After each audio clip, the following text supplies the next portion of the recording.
A parte do verificando propriedades de objetos, a gente vai começar falando do operador in, que é usado para acessar as propriedades e métodos de um objeto. Então, dado um objeto, se você quiser ver se ele tem determinado atributo, você consegue usar o operador in, usando objeto, melhor dizendo, propriedade in objeto. Então, vamos pegar um exemplo passo a passo. A gente tem uma função construtora aqui, igual o Ângelo explicou na última aula. Então, a gente tem aqui uma função chamada plano, com P maiúsculo, para adotar o padrão de funções construtoras. Ela recebe 3 parâmetros. Internamente, ela constrói esse objeto, setando as propriedades para esse this. Então, ela seta nome, preço, as páginas, tudo recebido como parâmetro. Eu forço esse parâmetro, esse atributo, melhor dizendo, ser sempre true, chamado cancelável. E eu também defino uma função do cálculo anual, que é uma versão simplificada do que está no livro, tá? Eu estou simplesmente pegando o preço e multiplicando por 12. Bem tranquilo. Eu criei alguns planos aqui baseados no que estava no livro também, tá? Então eu criei aqui um novo plano básico de R$ 3,99 com 10 páginas, um plano profissional R$ 5,99 com 50 páginas, um plano premium aqui com valor de R$ 9,99 e 500 páginas, e um plano alternativo usando o esquema de prototype lá que tinha sido discutido na última aula.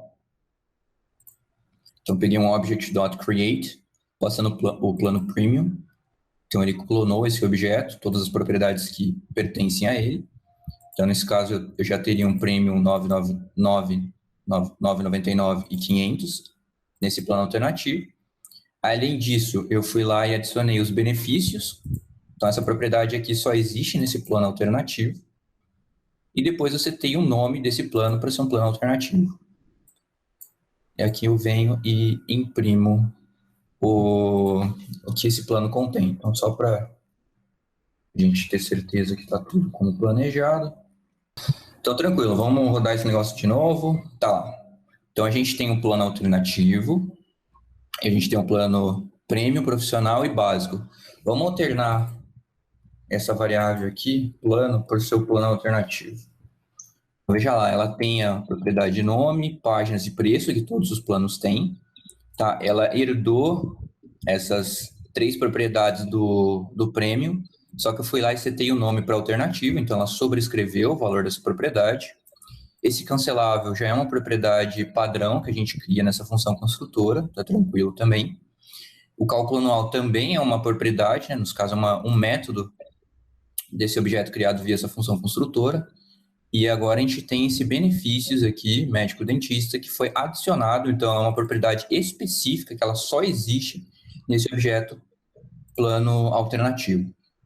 Beleza? Então, a gente vai precisar desse objeto alternativo mais para frente. Deixa eu alterar para o plano básico de novo aqui. A gente vai ver que ele não tem aqueles benefícios lá que a gente tinha definido anteriormente. Então, como que a gente usa o in? O in é quando a gente quer saber se determinada propriedade que a gente passar existe nesse objeto. Então, eu vou perguntar para ele, eu tenho a propriedade preço nesse objeto plano? Ele falou, pô, tenho sim, tá aqui, você definiu. Eu tenho a propriedade localização aqui dentro? Isso pô, não tenho, cara. Você tem só cálculo anual, cancelável, nome, páginas e preço. Nada mais que isso. Então, ele olha não só as propriedades definidas internamente para esse objeto aqui, quanto as propriedades que ele acabou herdando por causa do esquema de prototype. Vamos pegar um exemplo aqui do preço. Para usar, a gente usa assim, você coloca entre aspas o nome da propriedade que você quer verificar, o operador in e o objeto.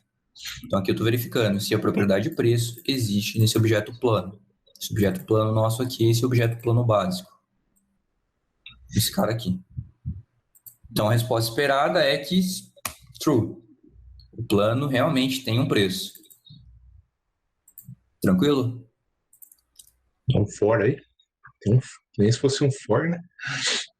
Mas é só a parte interna desse for, né, que você está falando. É só verificar. É tipo um existe, sabe? Dentro da propriedade do objeto. Tem uma função. Algumas funções Existem algumas funções nas linguagens, tipo Python, se eu não me engano, que tem é chamada isMember of ou contains.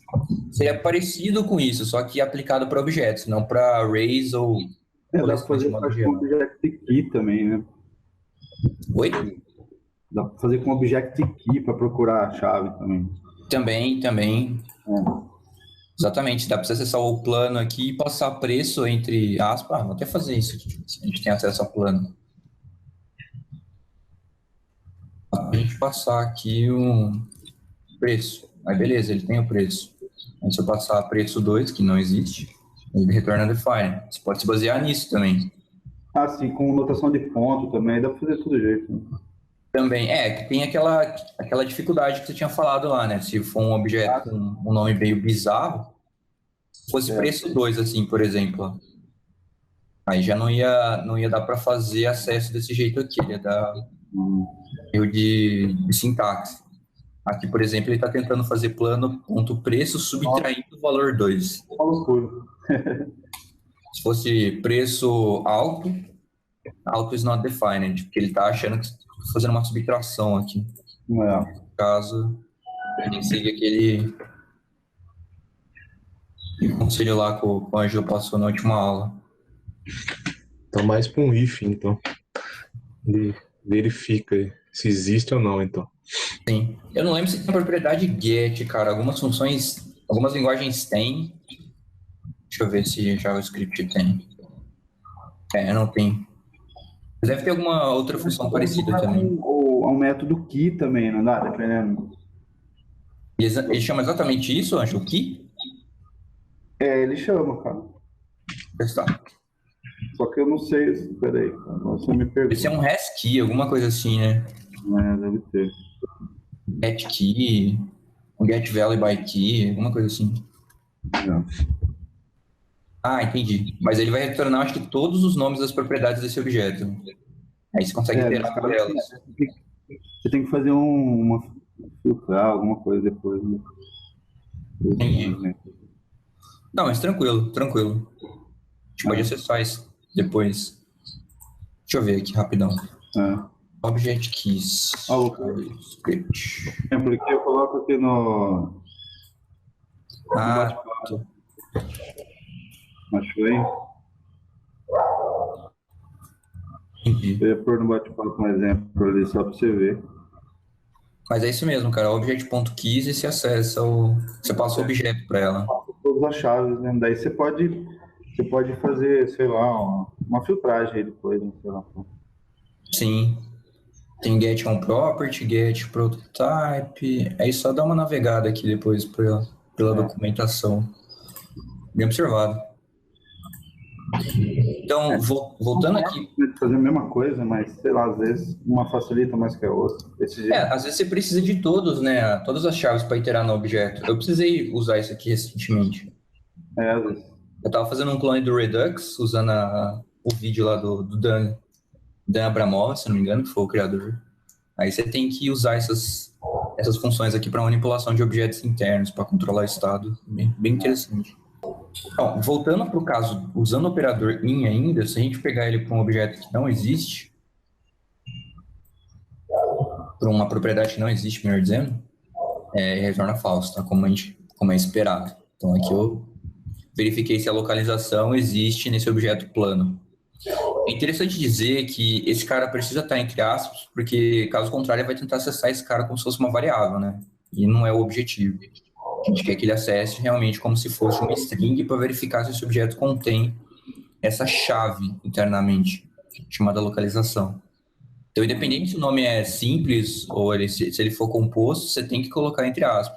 Mas se existir localização, eu podia acessar plano.localização, assim, né? Sei lá, plano.localização. Beleza, poderia acessar assim.